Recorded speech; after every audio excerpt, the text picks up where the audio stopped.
Hey peeps, it's Jedd here from Disrupt Tutoring, and as always, it's such a pleasure to join you.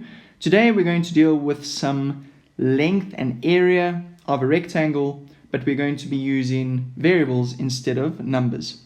Right, so moving on straight into it, we've got the length of a rectangle is doubled. So we've got a rectangle there, and we know that that is length times breadth.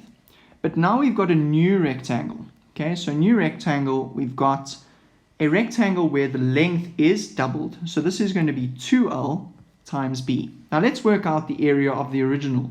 So the area of the original is length times breadth, and the area of the new one is going to be 2L times breadth.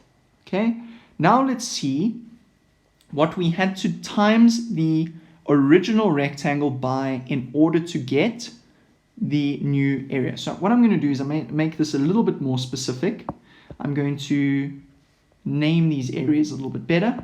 So the area here, I'm going to name it old, and this one here I'm going to name it new. Right, so what do we need to times the old area by to get to the new area?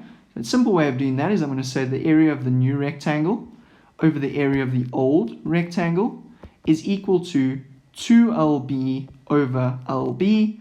We cancel those out and we're left with 2. So we would need to times the original rectangle by 2 in order to obtain the new area, well, the area of the new rectangle.